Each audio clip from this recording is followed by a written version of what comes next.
Salut les amis, j'espère que vous allez bien. Nouvelle vidéo et aujourd'hui c'est le grand jour.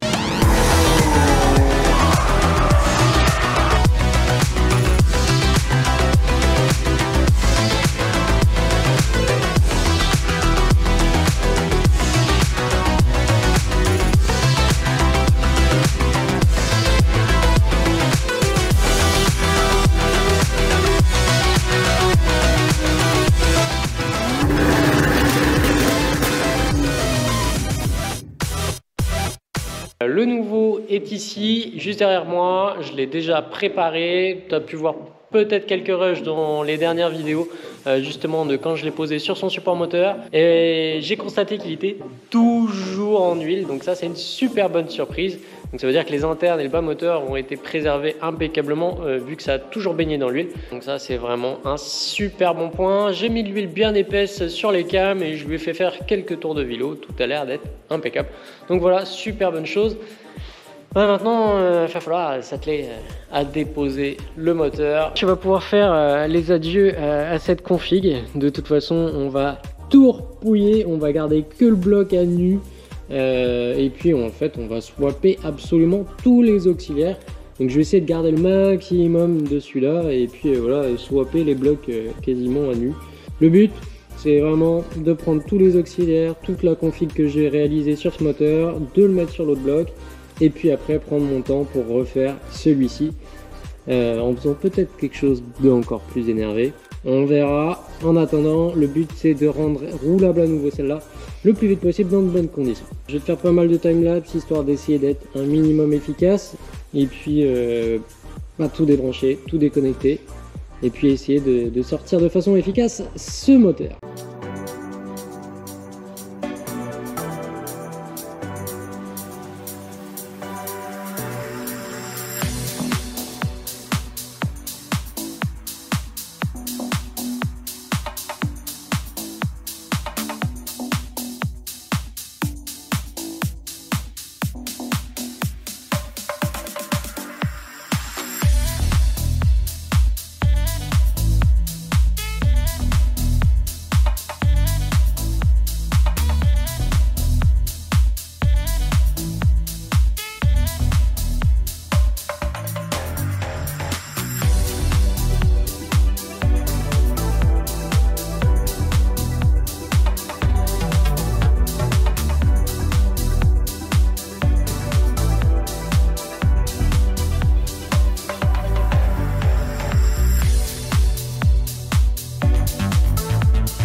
Donc petit rappel pour ceux qui n'ont rien compris, ça c'est le 2,8 litres de la turbo, celui qui était monté dedans, que j'avais récupéré mais qui était une base pas très saine.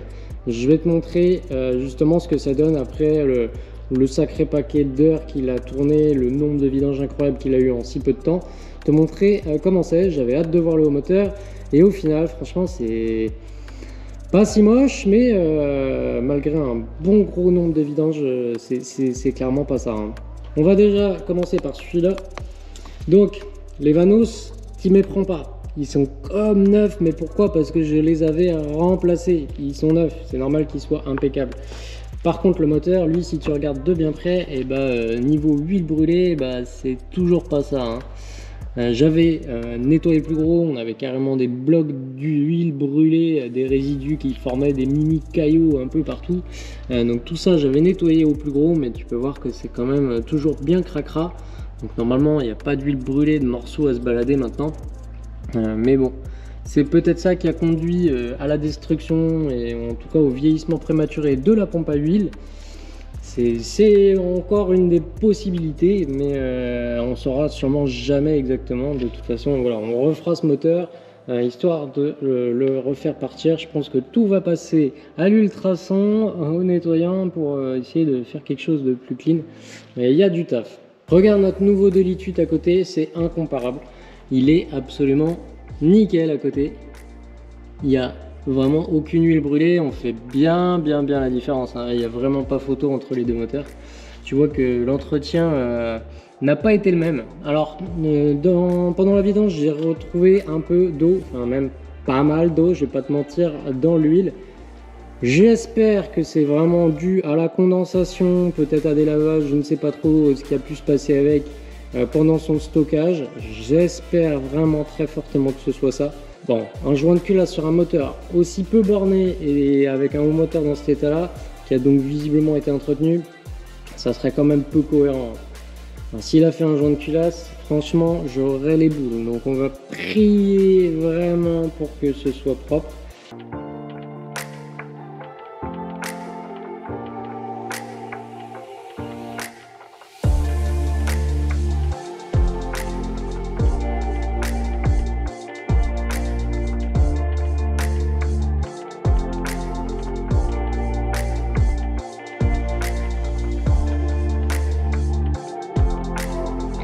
Il n'y a jamais un truc qui se passe bien jusqu'au bout. C'est pas possible.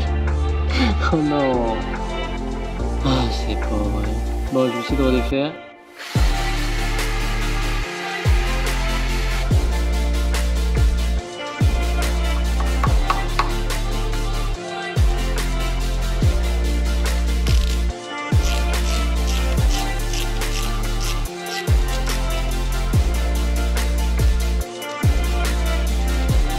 Et voilà, juste attends avant que le tranché les prenne.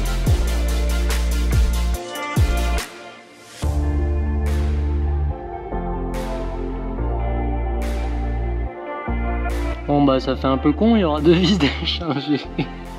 Ah non mais à mon avis elle supporte mal d'être serrée, desserrée à multiples reprises, surtout que comme tu vois c'est des vis qui sont super courtes.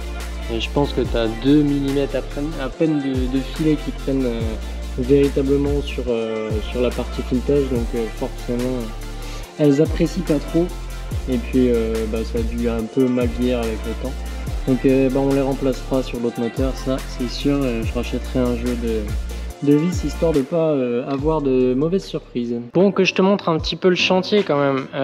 Donc j'ai transféré toutes les poulies, pompe à eau, le tendeur, poulie donc de vilebrequin, l'ADA, le support de filtre à huile, voilà, le cache culbuteur avec les joints.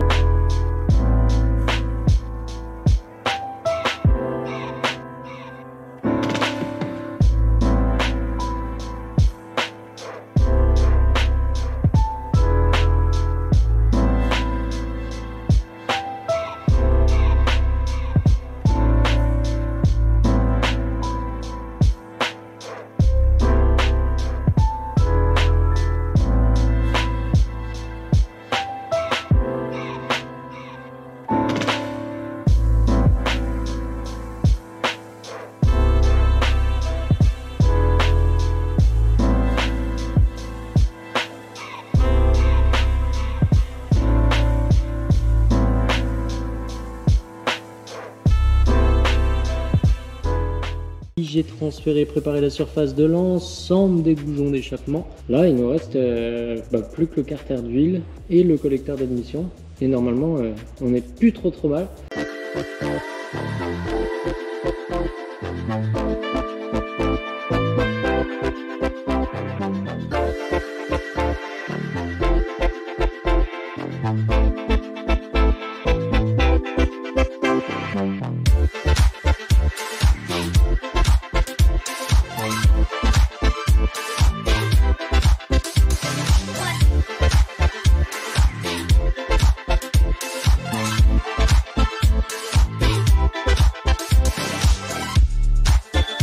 Bon bah voilà les amis pour ce premier gros épisode, on aura franchement pas mal avancé. Tu vois que j'ai terminé par le changement et la repose donc du petit joint derrière cette plaque là.